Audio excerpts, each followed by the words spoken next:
तो हेलो बच्चों, आज हम पढ़ेंगे क्लास 8 का चैप्टर नंबर 5 जिसका नाम है कंबंशन एंड फ्लेम।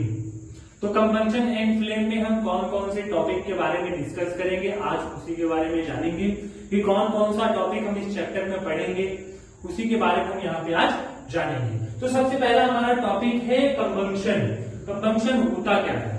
जो कोई भी चीज जल रही है उसी को हम क्या कहते हैं, या जलना, कोई भी चीज जलना, उसी को हम क्या कहते हैं, कंबंशन कहते हैं। उसके बाद हमारा आता है फ्यूल और कंबस्टिबल सब्सटेंस। तो सबसे पहले यहाँ पे दिया गया हुआ है कंबस्टिबल सब्सटेंस क्या होता है।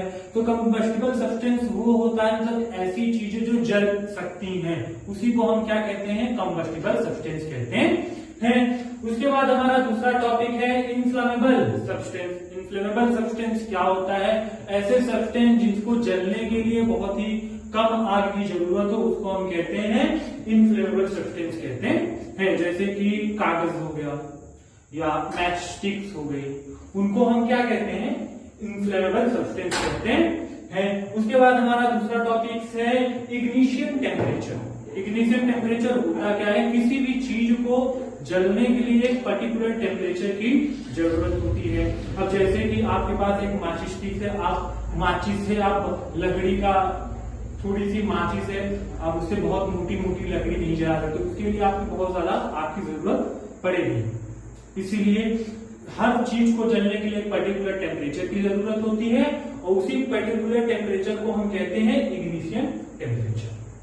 आगे चलते हैं, हमारा दूसरा टॉपिक है how do we control fire. अगर कहीं पे आग लग गई है, उससे हम कैसे बच सकते हैं, उसे हम कैसे कंट्रोल कर सकते हैं, उसके बारे में भी हम इस चैप्टर में पढ़ेंगे। तो इसमें बहुत सारे सब टाइटल्स हैं, जैसे कि यहाँ पे fire brigade station, fire extinction.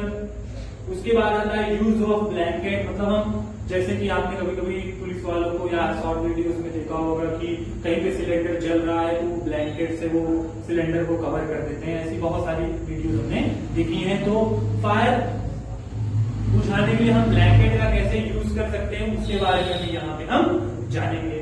चलिए आगे देखते हैं, हमारा दूसरा टॉपिक क्या है, डिफरेंट टाइप ऑफ कंबंशन। जो कंबंशन है वो बहुत सारे टाइप्स की होती है, तो यहाँ पे हम देखेंगे। जैसे कि पहला है रैपिड कंबंशन, दूसरा है स्पॉन्टेनियस कंबंशन और तीसरा है एक्सप्लोजन। इन तीनों के बारे में हम इस चैप्टर में डिस्कस करेंगे। उसके बाद हमारा आता है फ्लेम स्ट्रक्चर। फ्लेम क्या होता है? जैसे कि कोई भी मोमबत्ती की ये जोत होती है, इसी को हम फ्लेम कहते हैं। इसके हम अलग अलग पार्ट्स के बारे में इस वीडियो में हम जानेंगे। उसके बाद में आता है हमारा फ्यूल। फ्यूल क्या होता है? जैसे कि पेट्रोल हो गया, डीजल हो गया, केरोसिन हो गया, कोयला हो गया, इन सब के बारे में भी हम यहाँ पे जानेंगे। तो सबसे पहला होता है आइडियल फ्यूल। आइडियल फ्यूल क्या होता है, उसके बारे में इस चैप्टर पढ़ेंगे। उसके बाद आता है गुड फ्यूल। गुड फ्यूल क्या होता है, उसके बारे में हम यहाँ पे पढ़ेंगे। फ्यूल इफिशियंसी क्या है, उसके बारे में भी हम यहाँ पे पढ़ेंगे। उसके बाद calorific value of different fuel. Calorific value क्या होती है, किसी भी फ्यूल का कैलोरीफिक वैल्यू क्या होता है, उसके बारे में हम इस चैप्टर में डिस्कस करेंगे। उसके बाद harmful effect of burning fuel, मतलब किसी को भी अगर हम डीजल पेट्रोल को जला रहे हैं या लकड़ी जला रहे हैं या कोई भी चीज अगर हम जला रहे हैं तो उससे निकलने वाली बहुत सारी उससे चीजें निकलती है, जैसे धुआं हो गया, बहुत सारे धुएं हो गए, वो निकलती हैं। उससे हमें क्या इफेक्ट या क्या हमें नुकसान करता है, इसके बारे में भी हम पढ़ेंगे। इसमें भी दो सब टाइटल्स हैं, जैसे कि पहला है ग्लोबल वार्मिंग और दूसरा है एसिड रेन। तो चलिए देर ना करते हुए हम अपने लेक्चर की तरफ बढ़ते हैं।